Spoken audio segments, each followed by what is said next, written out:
This is the Nuphy Air 75 V2, and this is one of Nuphy's latest addition to their lineup.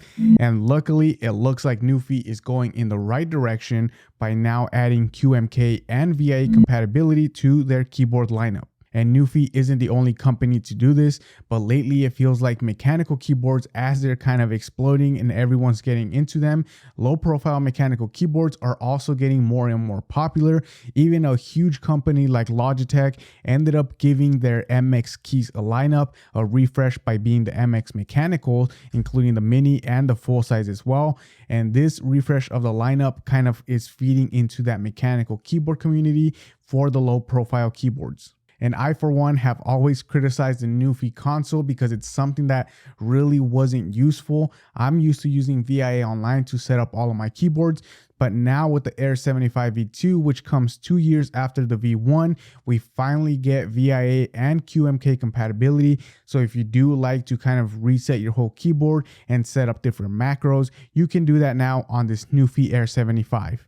And like I mentioned before, that's a huge plus for me because I do use macros whenever I'm editing all of my A-roll and B-roll. So being able to set that up on this Nuphy Air 75 V2 is a great compatibility, or I guess a great plus for me, because I can now use the keyboard to edit all of my videos as well. Unfortunately, something I did find out is that these keyboards do not work with the QMK or VIA setup that you made the personal customization unless it is wired. This to me though is a huge downside, because a lot of the other keyboards out there do support it in Bluetooth. I was using the Keychron Q1 Pro recently, where if you set it up wired, as soon as you disconnect it, the onboard memory will remember every single one of the macros you set up, so you can still use it in Bluetooth mode.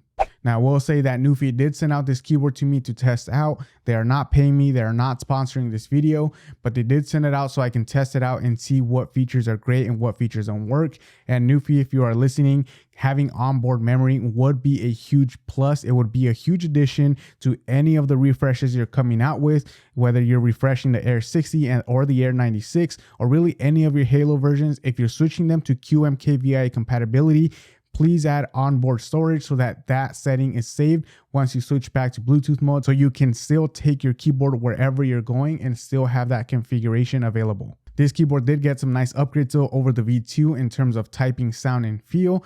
I personally didn't really notice any differences, but they did add some extra foam, some extra layers, and now you do get double shot PBT keycaps, which could be a plus or could be a kind of negative depending on what you are looking for.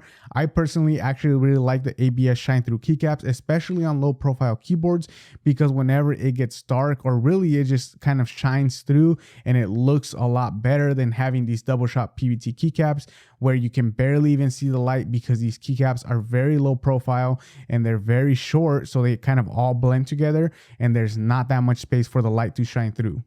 Another difference between the Air 75 V2 and the regular V1 is that the V2 does come in different color options. I was sent the white one, which is the one I really enjoy. That was the one I had for the Halo version of it, and I really like this nice clean white aesthetic with some orange and yellow accent keycaps. And if you are curious as to what a stock keyboard sounds like, here is a quick clip of what my keyboard configuration sounds like and exactly what switches I have on mine.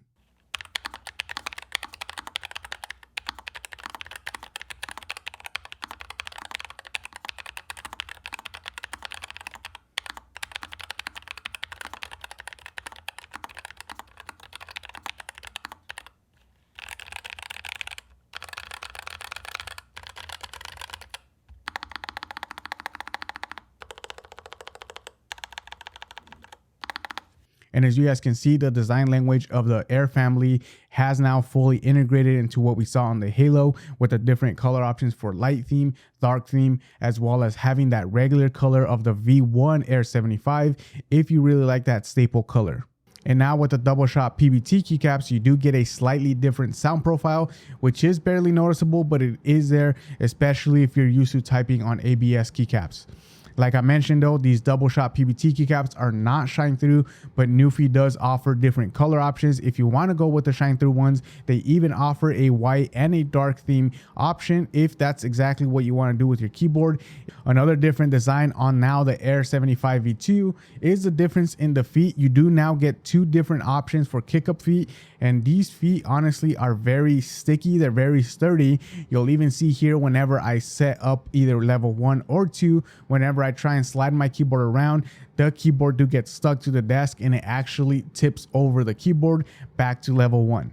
And if you are enjoying the video, make sure you get subscribed to watch more videos on finding the perfect accessories to complete your workstation. But if you're looking at this keyboard or any other keyboards, you might be thinking, who is a low profile keyboard exactly for? And to me, the low profile keyboard really fits into two main markets. One of them is going to be for those that really like that portability factor of a low profile keyboard. Maybe you like using the mechanical keyboard at a coffee shop, you like taking it to class, to school, or you like using it at work.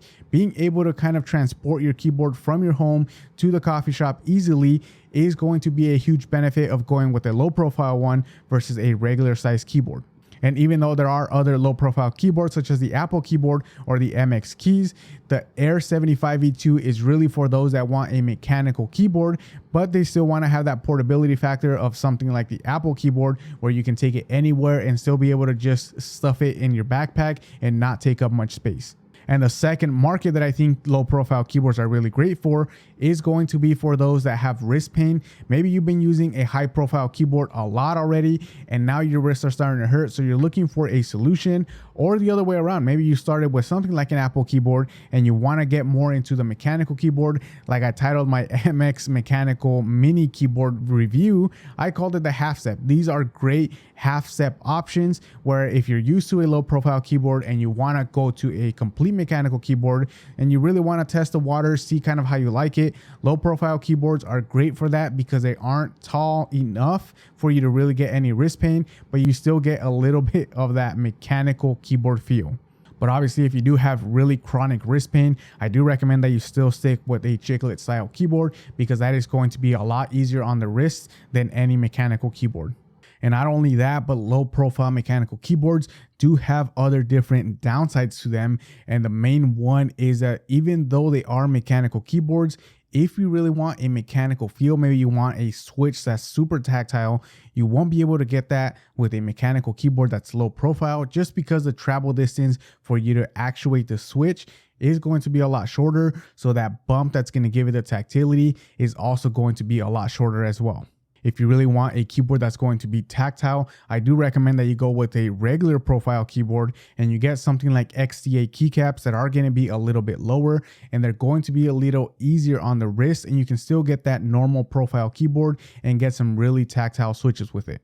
And speaking of XDA keycaps, those are some really low profile regular size keycaps. But a downside of low profile mechanical keyboards is usually that the keycaps are so low profile that they almost all blend in together. Now, I mentioned that this is a downside of the Air 75 V2 because of the backlight, and you can barely even see it without having shine through keycaps. But the other downside of that is that they all kind of blend in together. So if you're not used to typing by feel, as you're feeling around, some of these keycaps do blend in together to the point where you might be typing on one and accidentally click the one next to it as well. And if you are thinking of getting into low profile mechanical keyboards, there are going to be other options out there as well. But the Air 75 V2 does something really well, and it's having a USB dongle so you can still have that connectivity while at the same time having QMK and VIE compatibility. Unfortunately, I actually haven't tested whether you can stay QMK compatible while using the USB dongle. I know it doesn't work from being wired to Bluetooth. I'll actually let you guys know here if it works or not. I'll go ahead and test that after this video. But if it doesn't, I don't really think that's really a plus to it, because if you kind of lose that QMK and VIE compatibility as soon as you jump to the USB dongle, then it's almost like it doesn't really have both of those things, you know?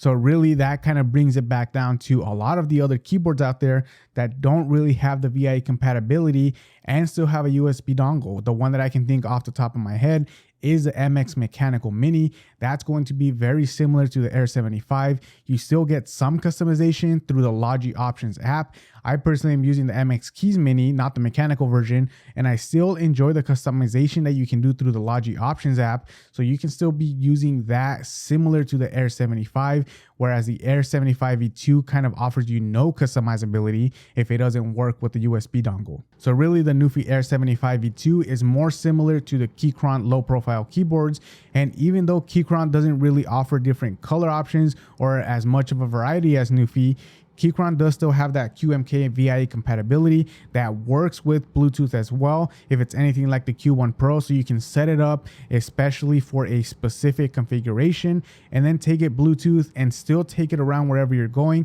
and still be able to use that configuration that you set up while at your desk.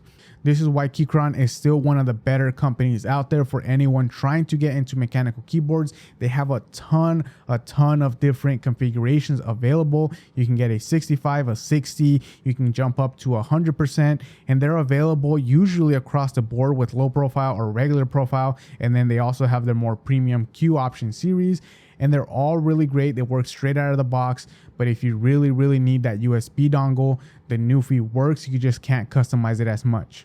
But for me, the best low profile mechanical keyboard is still going to be the Logitech G915 10 keyless or the full size. That's still my favorite keyboard with the clicky blues, but unfortunately that keyboard does not offer multiple device support. So if Logitech could upgrade that keyboard to still have the Logi options plus compatibility and still have that multiple device support, I think that would be the best mechanical keyboard out there, or at least the best low profile mechanical keyboard out there. Anyways, that's all I have for you guys today. Thank you guys for watching. Click here to watch another one of my videos, and I will catch you guys on the next one.